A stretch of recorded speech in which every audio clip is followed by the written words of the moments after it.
जय हिंद दोस्तों। हम लोग पढ़ रहे हैं रिलेशंस एंड फंक्शंस। तो आज मैं आपके लिए दो इंपॉर्टेंट थ्योरम्स लेकर आया हूं। पहला थ्योरम्स है दो तुल्यता संबंधों का प्रतिच्छेद यानी कि इंटरसेक्शन भी एक तुल्यता संबंध होता है। आपको ऐसे भी पूछ सकता है, चाहे इसे क्वेश्चन के रूप में पूछ सकता है कि यदि R और S किसी समुच्चय X में तुल्यता संबंध है तो सिद्ध कीजिए कि R इंटरसेक्शन S भी X में क्या होंगे, एक तुल्यता संबंध होंगे। ठीक है, तो चलिए हम लोग इस क्वेश्चन को ही हल करते हैं। तो हम लोग पहले क्वेश्चन को हल करते हैं, सॉल्यूशन करते हैं। इसका थोड़ा सा अंतर रहेगा, जब इस रूप में पूछेगा और इस रूप में पूछेगा तो थोड़ा सा आपको अंतर रहेगा। इसमें आपको मानना पड़ेगा कि माना R और S किसी समुच्चय X में कोई तुल्यता संबंध है, ये मानना पड़ेगा। लेकिन ये क्वेश्चन को सॉल्व करेंगे तो इसमें दे दिया, इसमें मानना नहीं पड़ेगा। इसमें कहा दिया है कि R तथा X में तुल्यता संबंध है, यानी कि संबंध है। दिया है आपको, दिया क्या है, दिया है R subset X cross X, ये दिया है। और क्या दिया है, S subset X cross X, ये दिया है आपको। अर्थात R जो है X में क्या है, संबंध है, और S भी X में क्या है, संबंध, यानी कि तुल्यता संबंध है। हमको दिखाना है कि R इंटरसेक्शन S भी एक तुल्यता संबंध होगा। तो यदि R subset X cross X है और S subset X cross X है, तो हम लोग जानते हैं कि R इंटरसेक्शन S भी सबसेट होता है X क्रॉस X का। अतः R इंटरसेक्शन S भी X में क्या है, X में एक संबंध है। हमको ये तो पता चल गया कि दोनों संबंधों का जो इंटरसेक्शन है, जो R इंटरसेक्शन S है, वह भी X में क्या है, संबंध है, बल्कि द्विआधारी संबंध है, क्योंकि यह संबंध X से X में है। हमें यह साबित करना है कि यह जो R इंटरसेक्शन S है वह एक क्या है, तुल्यता संबंध है, तुल्यता संबंध है। तो हमें यह दिखाना होगा कि R इंटरसेक्शन S एक का है, स्वतुल्य है, सममित है और संक्रमक है। तो सबसे पहले हम लोग दिखाते हैं स्वतुल्यता। स्वतुल्यता, रिफ्लेक्सिविटी मैं दिखलाता हूं, रिफ्लेक्सिविटी, स्वतुल्यता दिखाता हूं। माना A बिलोंग इन X, मैंने उस सेट का एक एलिमेंट लिया A बिलोंग इन S, तो मैं लिख सकता हूं A, तब मैं लिख सकता हूं A belong in R and A belong in S। क्यों लिख सकता हूं, क्योंकि R और S क्या है, स्वतुल्य है। इधर कारण मैं लिखूंगा, क्योंकि R और S स्वतुल्य है। क्या है, स्वतुल्य है। अब एक बात बताइए, यह एलिमेंट R में है, यह एलिमेंट S में है, तो यह एलिमेंट दोनों के इंटरसेक्शन में होगा। अर्थात A belong in R intersection S।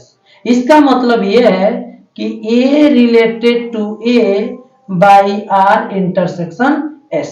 इसका मतलब ये हुआ, अतः R इंटरसेक्शन S क्या है, स्वतुल्य है। स्वतुल्य क्योंकि उस सेट के सभी एलिमेंट उस संबंध द्वारा अपने आप से जरूर जुड़े हैं। तो ये मैंने क्या दिखाया, स्वतुल्य दिखाया। अब मैं इसको सममित दिखाता हूं, सममितता,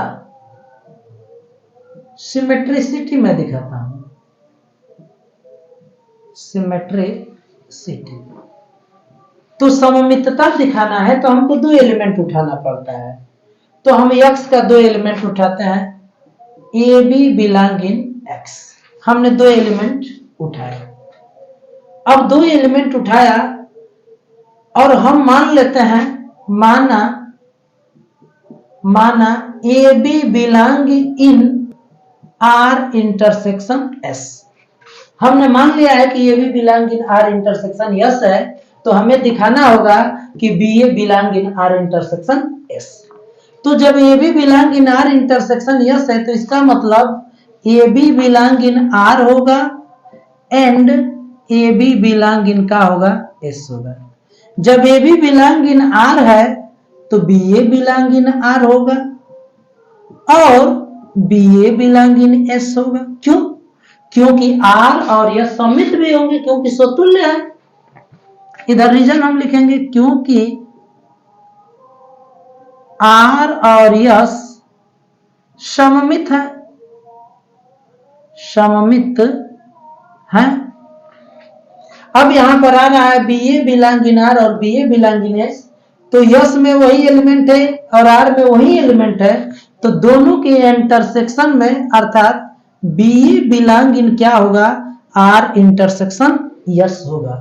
तो यहां से क्या आ रहा है, हमने माना है, अतः ए बी बिलोंग इन हमने माना है आर इंटरसेक्शन यस, तो हमारा आ रहा है B A belong in R intersection yes, ये आ रहा है।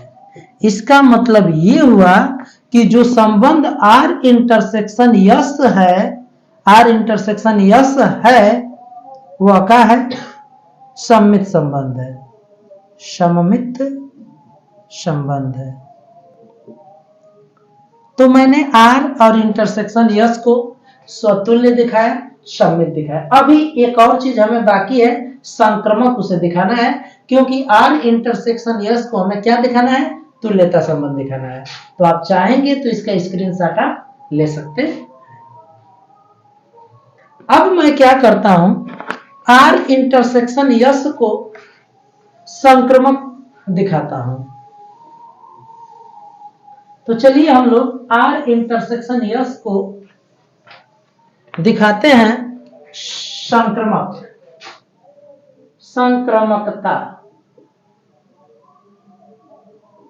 Transitivity, transitivity,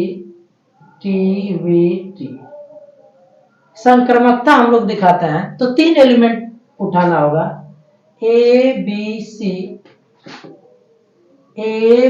C belong in X. अब हम मानते हैं, माना A B belong in R intersection S और B C belong in R intersection S. हमने ये मान लिया कि A B belong in R intersection S है और B C belong in R intersection S है। हमें दिखाना होगा कि A C belong in R intersection क्या है, यस है। चलिए तो इसको हम लोग तोड़ते हैं। इसका मतलब हो जाएगा A B belong in R and A B belong in S, और ये हो जाएगा B C belong in R and ये बी सी बिलोंग इन का हो जाएगा R, B C belong in का हो जाएगा आर। अब मैं इसको आर वाले को एक साथ लेता हूं, A B belong in R and B C belong in R, और इसको एक साथ ले लेता हूं, तथा A B belong in S and A B और ये B C belong in S, ये एस है, बिलोंग इन एस। यहां से देखिए A B belong in R है, B C belong in R है, तो A C belong in are हो जाएगा, और यहां पर A B belong in S है, B C belong in S है, तो A C belong in S हो जाएगा, ए सी बिलोंग इन एस। क्यों? क्योंकि आर और यस संक्रमक है, संक्रमक है। अब यहां से देख सकते हैं कि A C belong in R है, ए सी बिलोंग इन एस है, तो A C belong in R intersection S. तो आप यहां से देखिए A B belong in R intersection S माने है, B C belong in R intersection S माने है, तो A C belong in R intersection S आ रहा है। अतः आर इंटरसेक्शन यस क्या है? संक्रमक है, संक्रमक है।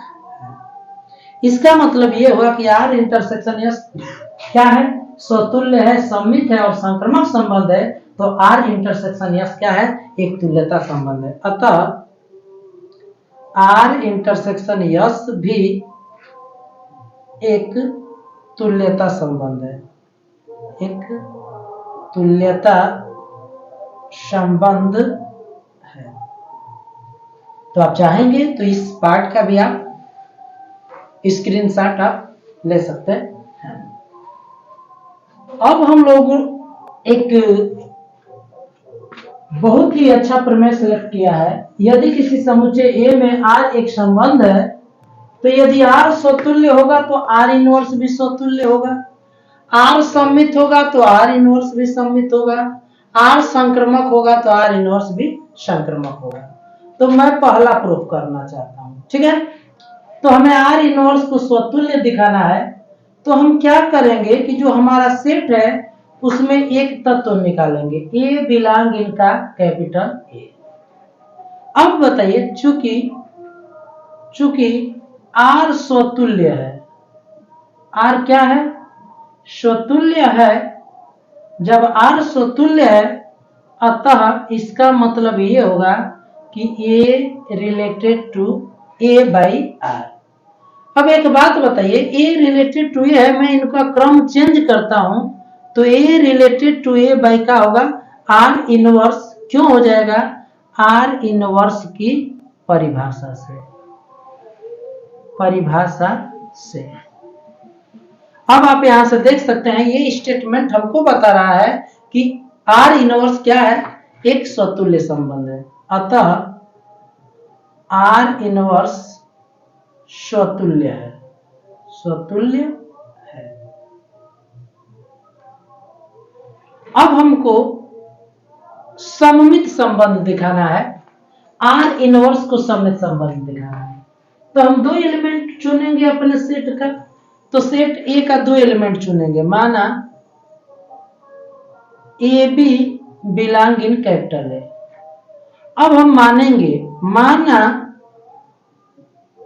ए related to B by R inverse, ये हम मानेंगे और हम ये दिखा देंगे कि B related to A by R inverse. अब बताइए, A related to B by R inverse है, इसका मतलब ये है कि B related to A by R, ये आर इनवर्स की परिभाषा से, आर इनवर्स की परिभाषा से, समझ लीजिए आर की परिभाषा से,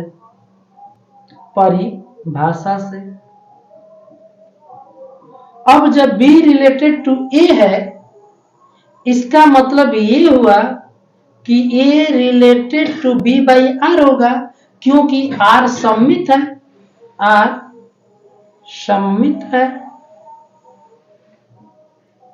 अब एक बात बताइए, E रिलेटेड टू B है, अब इनका मैं ऑर्डर चेंज कर रहा हूं तो B related to A by R inverse हो जाएगा। ये R इनवर्स की परिभाषा है।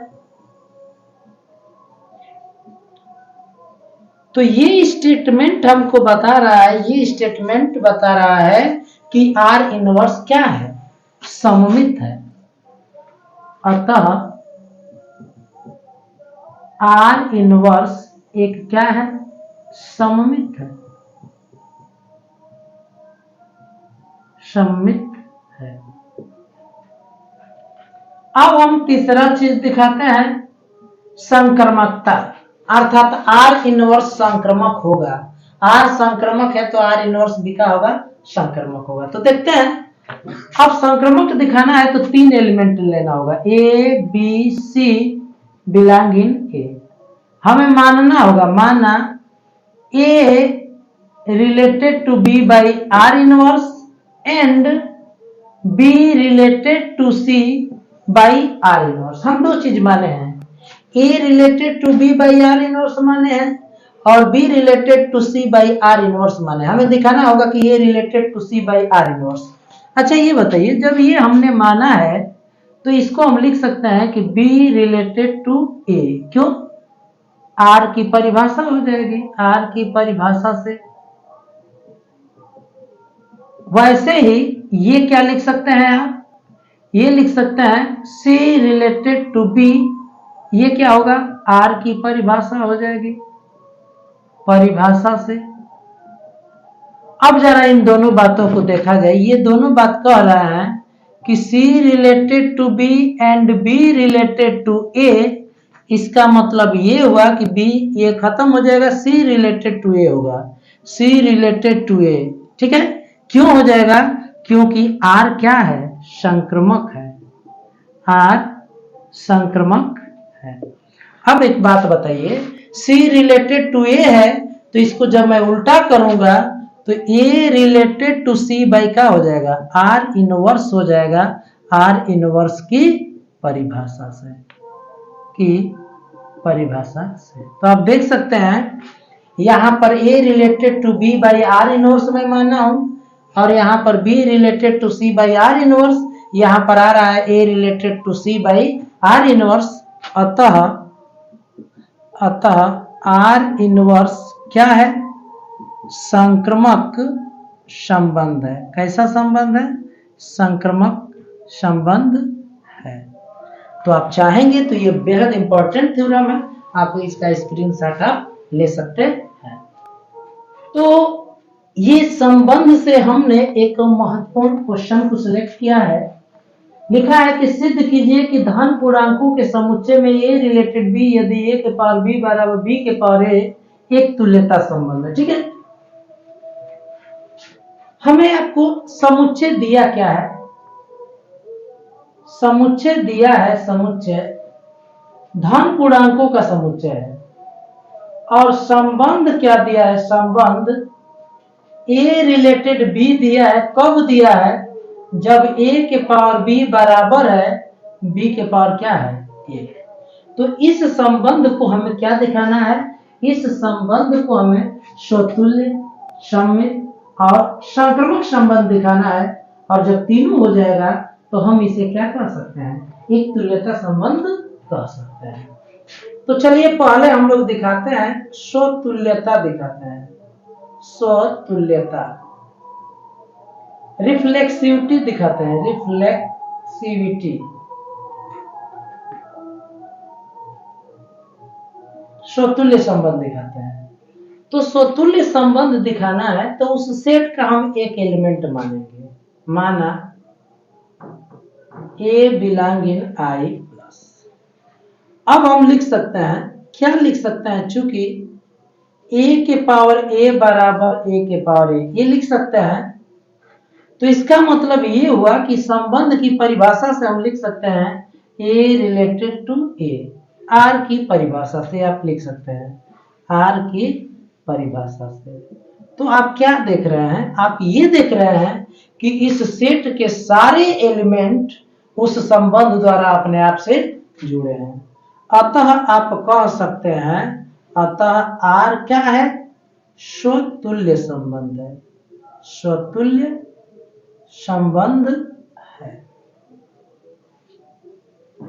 अब हम दूसरा दिखाते हैं, सममितता दिखाते हैं, सममितता, सममितता, सममितता दिखाते हैं, सिमेट्रिसिटी दिखाते हैं, सिमेट्रिसिटी, सममितता दिखाते हैं। तो सममितता दिखाना होगा तो हमें क्या करना होगा, उस सेट का दो एलिमेंट लेना होगा। तो हमने दो एलिमेंट लिया, ए बी बिलोंग इन का I प्लस, मानेंगे हम A रिलेटेड टू B मानेंगे। तो A रिलेटेड टू B कब होगा, जब A के पावर B बराबर B के पावर का होगा, A होगा, ठीक है। अब A के पावर B बराबर B के पावर A है, तो आप इस पक्ष को इधर लिख लीजिए B के पावर A, और इसको उधर आप लिख सकते हैं। अब ये B के पावर A है, फिर उलट कर A के पावर B है, यहां से ये आ जाएगा, इस संबंध की डिफिनीशन से ये आ जाएगा कि B रिलेटेड A है, क्या है, B रिलेटेड A है। यहां से ये पता चल रहा है कि आपका जो R है वह क्या है, एक सममित संबंध है। अतः R कैसा संबंध है, सममित संबंध है, सममित संबंध है, ये आ रहा है। अब हम दिखाएंगे संक्रमकता, दिखाएंगे क्या दिखाएंगे? संक्रमकता, ट्रांजिटिविटी दिखाएंगे, ट्रांजिटिविटी ये दिखाएंगे। तो ट्रांजिटिविटी दिखाना है तो हमको उस सेट का 3 एलिमेंट उठाना होगा। तो A B C belong in I plus. हम मानेंगे क्या क्या मानेंगे? ए रिलेटेड टू बी मानेंगे और बी रिलेटेड टू क्या मानेंगे? सी। तो ए रिलेटेड टू बी का मतलब क्या होगा? ए के पावर बी बराबर बी के पावर ए, और ये होगा बी के पावर सी बराबर सी के पावर बी। इसको आप 1 मानिए, इसको 2 मानिए। हमें दिखाना होगा ए रिलेटेड सी, अर्थात बी को एलिमिनेट करना होगा। तो समीकरण 1 को हम लोग उठाते हैं, उठाया जाए तो ए के पावर बी बराबर बी के पावर ए है। पहले क्या किया जाए कि ए को इधर लेकर आया जाए, तो ए के पावर बी और इसका पावर 1/a बराबर बी हो जाएगा।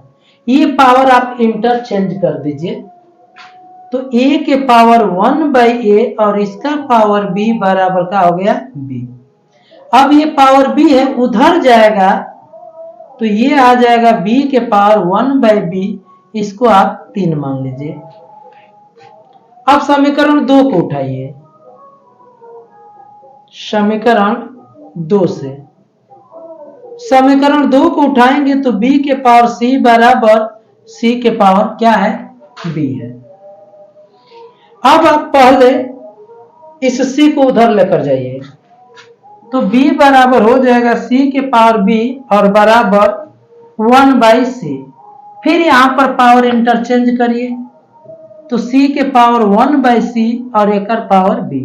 ये b को इधर लेकर आइए तो b के पावर 1/b बराबर c के पावर 1/c, इसे 4 मान लीजिए। अब आप इक्वेशन 3 और 4 को देखिए,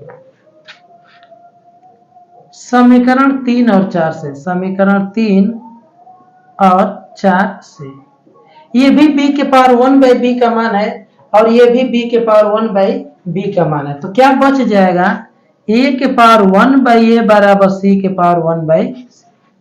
अब ये पावर 1/c है, इधर लेकर आएंगे तो c हो जाएगा, और ये 1/a है, इधर जाएगा तो a हो जाएगा। तो a के पावर c और बराबर c के पावर a है, तो आप इसे लिख सकते हैं a रिलेटेड टू c। तो a रिलेटेड टू c आने का मतलब ये हुआ कि r संक्रमक है, r संक्रमक है। तो आपने ये साबित किया है कि यहां पर r स्वतुल्य है, ये सममित है और ये संक्रमक है, अतः r एक तुल्यता संबंध है। एक क्या है? तुल्यता संबंध है। और हम लोगों को यही प्रूफ भी करना था कि r एक तुल्यता संबंध है। तो आप चाहेंगे तो इसका स्क्रीनशॉट आप ले सकते हैं। अब हम लोग और एक सवाल सिलेक्ट करते हैं, बेहद इंपॉर्टेंट सवाल ये भी है। धन पूर्णांकों के समुच्चय n में धन पूर्णांकों के समुच्चय, धन पूर्णांकों के समुच्चय n में कोई संबंध r, कोई संबंध r n क्रॉस n पर इस प्रकार परिभाषित है, इस प्रकार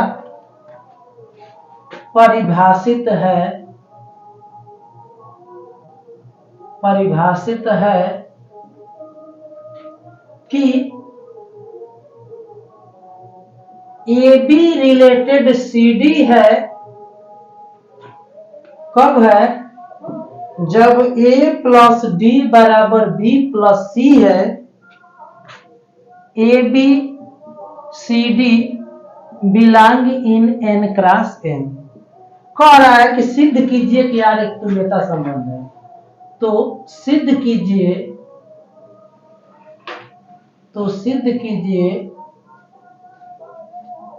कि R एक तुल्यता संबंध है, एक तुल्यता संबंध है। ये हमको सिद्ध करना है। तो चलिए इस सवाल को हम लोग सिद्ध करते हैं कि यह एक तुल्यता संबंध है। तो हम वैसे ही सबसे पहले स्वतुल्यता दिखाएंगे। स्वतुल्यता, रिफ्लेक्सिविटी दिखाएंगे। तो आप एक एलिमेंट उठाएंगे, n क्रॉस n पर है ना, तो n क्रॉस n का एक एलिमेंट उठाएंगे। माना A B belong in n cross n का कोई स्विच तत्व है, कोई स्विच तत्व है। तो क्या होगा बच्चों, आप लिख सकते हैं a प्लस बी बराबर b प्लस ए। ये योग का क्रम विनिमय नियम है। योग के क्रम विनिमय नियम से, योग के क्रम विनिमय नियम से, और प्राकृतिक संख्याओं का जो समुच्चय है वह योग का क्रम विनिमय नियम का पालन करता है। अब इस हिसाब से देखा जाए तो AD है और बराबर BC है, तो AB का संबंध CD से, इसको उलट कर कह रहा है, ठीक है ना। तो वैसे ही AB का संबंध, AB का रिलेशन, इसको उलट कर AB से होगा, अर्थात AB रिलेटेड टू AB। इसका मतलब ये हुआ, अतः R क्या है? स्वतुल्य है। क्या है? एक स्वतुल्य संबंध है, क्योंकि उस सेट का कोई भी एलिमेंट अपने आप से जुड़ा है। अब अगला चीज हम दिखाएंगे, सममितता दिखाएंगे। दूसरा पॉइंट हम दिखाएंगे सममितता, सिमेट्रिसिटी हम दिखाएंगे, सिमेट्रिसिटी। तो दो एलिमेंट लेते हैं हम लोग, A B C D belong in n cross n। तो A B C D n cross n पर है, तो हम मानेंगे, पहले मानेंगे कि A B related C D है, A B related C D है। तो A B related C D कब होगा? जब a प्लस डी बराबर होगा b प्लस सी, ये बराबर होगा। हमें ये दिखाना होगा कि C D related A B, ये दिखाना होगा। सी डी रिलेटेड हमें ए बी दिखाना होगा। तो C D related A B हम कैसे दिखा सकते हैं, ये सोचा जाए। जैसे A B related C D कब है? जब a प्लस डी, तो ये हो जाएगा c प्लस बी बराबर होना चाहिए b प्लस सी, यानी कि d प्लस ए के बराबर होना चाहिए। तो आप ऐसा कर सकते हैं, आप इसको इधर लिखिए b प्लस सी बराबर, इसको इधर लेकर जाइए a प्लस डी। अब ये क्रम चेंज कर लीजिए, c प्लस बी बराबर d प्लस ए। ये आप क्या लगा रहे हैं? योग का क्रम विनिमय नियम लगा रहे हैं। योग के क्रम विनिमय से, क्रम विनिमय से। तो यहां से क्या हो जाएगा? सी बी बराबर डी है, तो सी डी का संबंध इसको उलट कर ए बी से हो जाएगा। क्या हो जाएगा? सी डी का संबंध ए बी से हो जाएगा, अर्थात सी डी रिलेटेड का हो जाएगा ए बी। तो इससे ये पता चल रहा है, अतः आर क्या है? आर सममित है, आर सममित है। तो आर को हम लोगों ने स्वतुल्य दिखाया, सममित दिखाया। अब हम संक्रमक दिखाते हैं, संक्रमकता, ट्रांजिटिविटी, ट्रांजिटिविटी। टी तो इसमें 3 एलिमेंट लेंगे, A B C D E F belong in n cross n। ये हमने 3 एलिमेंट लिया। हम मानेंगे क्या क्या मानेंगे, A B related C D मानेंगे। तो A B related C D का मतलब ये है कि ए प्लस डी बराबर बी प्लस सी। और फिर मानेंगे and C D related E F मानेंगे, ई एफ। तो ये क्या हो जाएगा, C D related A B. तो देखिए ए को डी में जोड़ रहे हैं, ए को डी में, यानी सी को हम एफ में जोड़ेंगे, सी प्लस एफ बराबर बी सी, यानी कि डी को ई में जोड़ेंगे, डी प्लस ई। हमें ये दिखाना है ए बी और ई एफ, अर्थात सी और डी को खत्म करना है। तो दोनों को आप क्या करिए, जोड़ दीजिए। ये आप 1 मानिए, ये 2, 1 और 2 को जोड़ दीजिए, 1 धन 2 जोड़िए, A plus D plus C plus F बराबर B plus C plus D plus E. तो सी से सी खत्म हो जाएगा, डी से डी, ए प्लस एफ बराबर बी प्लस ई आएगा। तो हम क्या लिख सकते हैं, देखिए इसके हिसाब से लिख सकते हैं, ए को बी में हम जोड़ेंगे, तो यहां पर ए और बी अर्थात ए बी रिलेटेड टू, ये सी डी होगा, उल्टा करके लिखना है तो ई एफ हो जाएगा। तो आप देख रहे हैं A B related C D related E F माने हैं, तो A B related E F आ रहा है, अतः आर क्या है, संक्रमक है, संक्रमक है। तो आप ये देख रहे होंगे कि हम लोगों ने स्वतुल्य समित और संक्रमक सिद्ध किया है। अतः आर एन क्रॉस एन पर एक तुल्यता संबंध है, एक क्या है, तुल्यता संबंध है। तो ये क्वेश्चन हम लोगों ने कंप्लीटली सॉल्व कर लिया। आप चाहेंगे तो इसका स्क्रीनशॉट आप ले सकते हैं।